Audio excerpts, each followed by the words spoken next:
I was at a party given by Edward Lansdale, who was a reputable CIA man in Vietnam. And there were a lot of people at that party. And there was one general who was wearing civilian clothes who I got to meet, and he said, Wesley just doesn't get it. He said, there's no way we can win this war.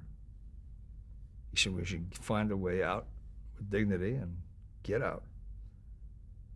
And I said, do you mind if I come down and talk to you at greater length? It was a noisy party. Can we talk some more at this? He said, yeah, but no cameras. You can bring one. Can I bring another journalist? He said, bring one. So I said, okay. Well, I knew CBS. If you weren't Mike Wallace or Walter Cronkite, you weren't going to get an on-camera piece. They weren't interested without picture. Picture drove the story. So I called Johnny Apple, R.W. Apple, the New York Times, who's a friend of mine and was a good correspondent. I said, Johnny, would you like to go down and talk to such and such and such about the war? I think you'd find it worth your while. And he went with me. We flew down to Mito, where he was headquartered, and he went through the whole litany again. But he committed us to confidentiality, no disclosure of sources, and so on, which we did. And we kept that pledge for 40 years.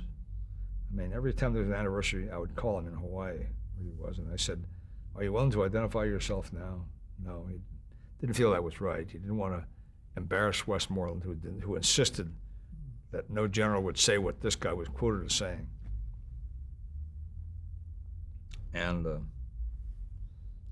finally, last October, a year ago, in October of 2006, Apple was suffering from a cancer and died.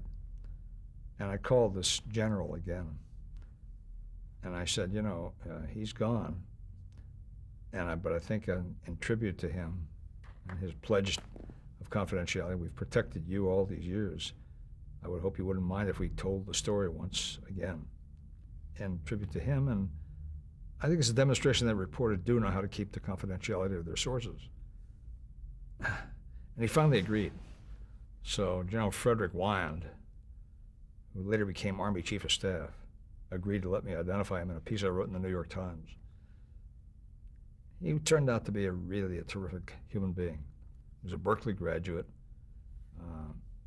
He felt badly about the war, and he ended up being in charge of all forces in Vietnam before he went back to Washington.